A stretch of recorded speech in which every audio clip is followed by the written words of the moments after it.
Maintenant que donc, la saisie des notes de la deuxième session a eu lieu, on peut délibérer.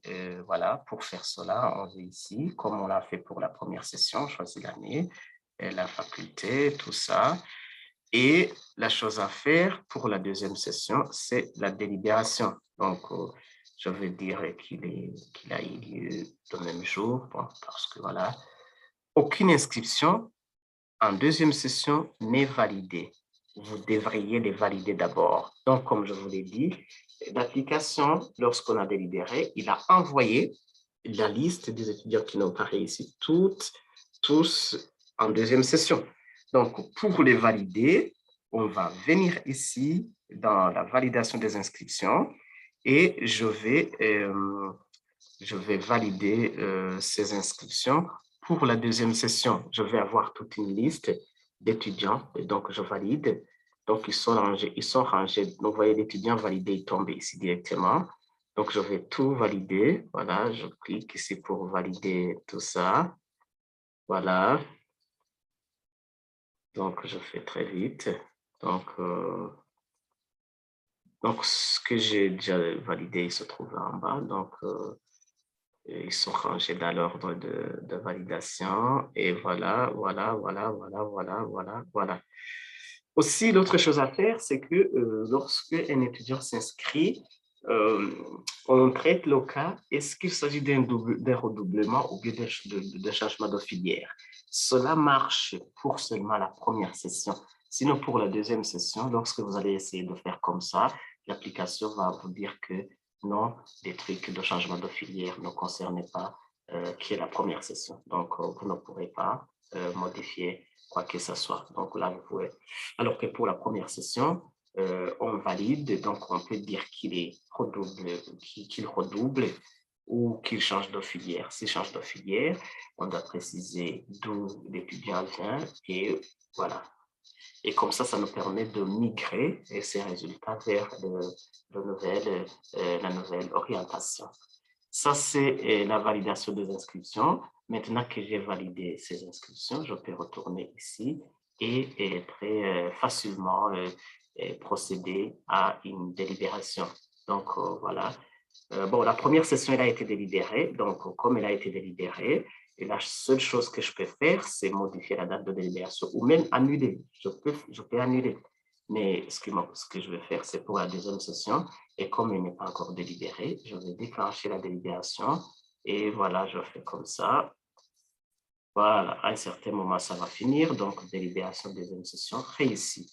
Maintenant, si on regarde au niveau des grilles de délibération, ils sont là, ils sont disponibles et aussi pour la première et la deuxième session. Je vais imprimer pour la deuxième session. Voilà, et c'est parti. On peut voir, c'est trop petit, mais voilà, on peut voir qu'il y a eu des décisions qui n'apparaissent que pour la deuxième session, comme les non réussis, admis avec des unités à valider, et tout ça, non réussi, admis avec des unités à valider. Et voilà, donc c'est ça. Voilà, autre chose, normalement, on a repris les notes que les étudiants avaient eues donc à la première session, sauf pour le cas de Bukuru. Donc, on va voir alors, regardons pour ce qui est de Bukuru, comment les choses se présentent. Donc, on peut voir tout ça au niveau de la grille, puisque voyons le cas de Bukuru. Pour le moment, qu'est-ce qui s'est passé?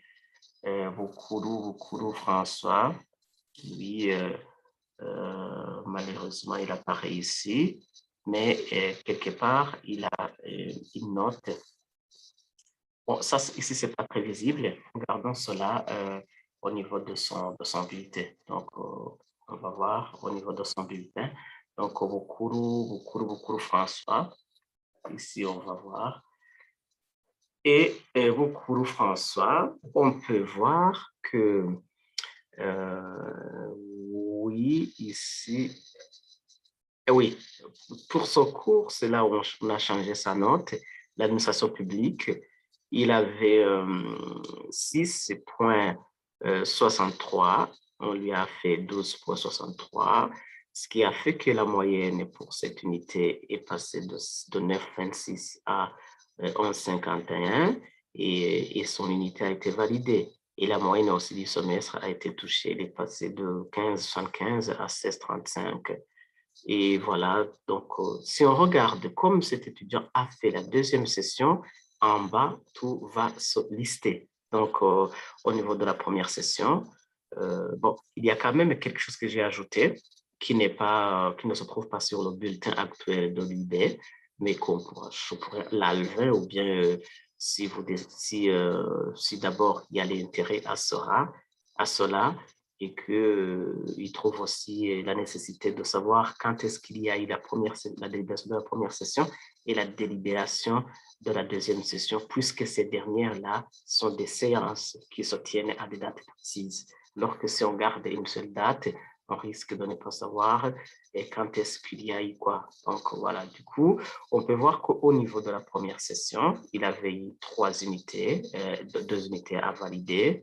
Et puis, après la deuxième session, seule la 3e unité est restée. Et son cours-là, il va le faire dans les compléments, si bien sûr, voilà. Bon, pas dans les compléments, malheureusement, l'étudiant a échoué. Donc, l'étudiant a échoué. Ah non, il est admis avec UE à valider. Maintenant que la délibération de la deuxième session est finie, on peut déjà penser à la gestion des compléments. Si on regarde ici, au niveau des compléments, on va voir que on va ici, si on regarde par exemple le cas de Bokuru, au niveau des compléments, donc je vais m'intéresser à Bokuru, on va voir que c'est ce cours-là qu'il va falloir faire. Donc, Bokuru, son dernier bulletin, il est où? Son dernier bulletin, il est où? Voilà, donc son dernier bulletin, ça montre que le cours qui est ici, c'est normalement celui qui a fait que cette unité ne soit pas validée et il va devoir le faire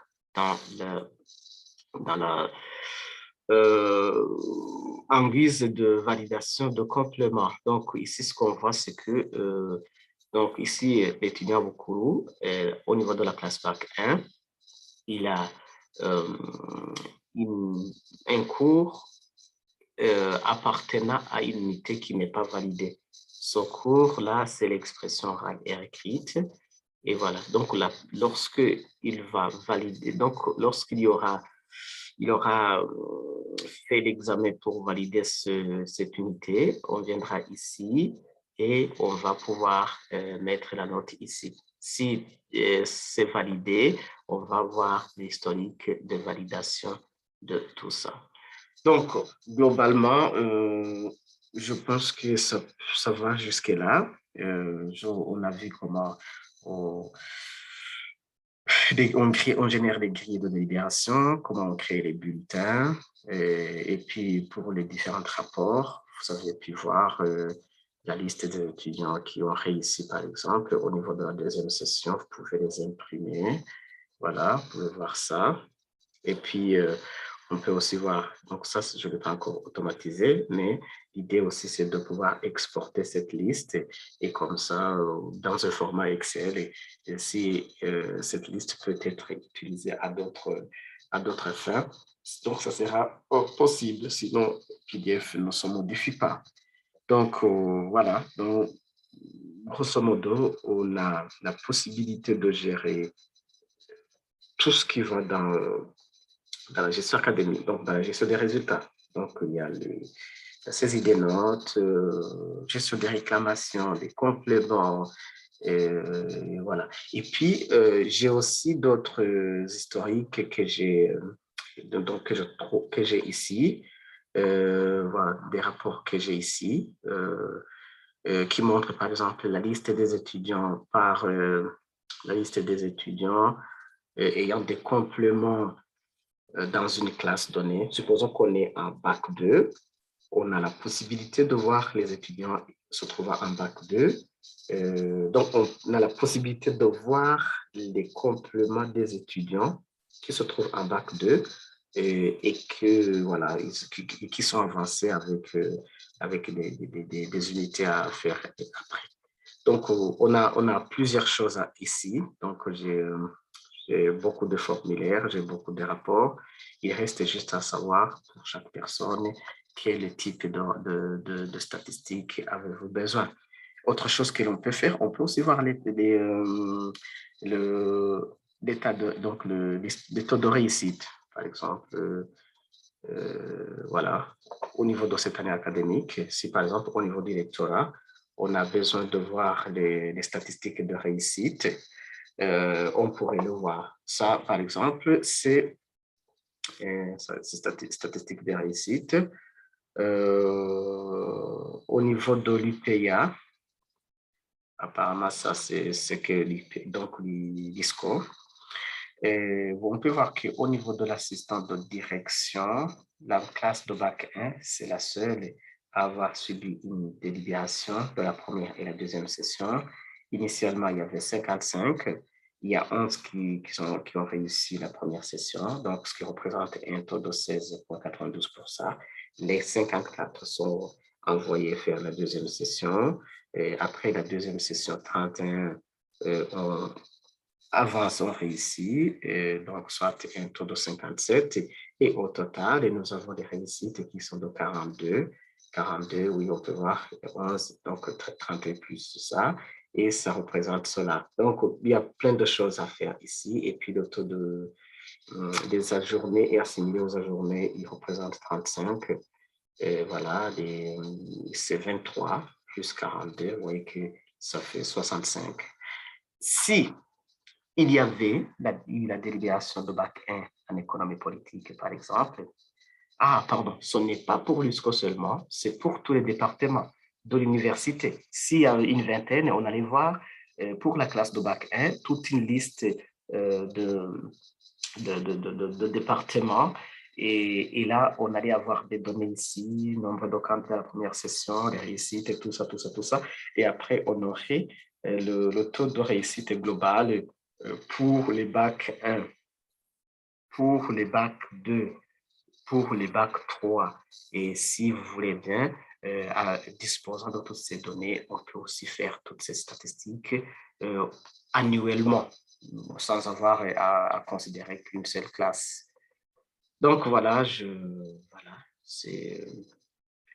j'attends vos retours et voilà, et j'espère que voilà, ça pourra vous intéresser.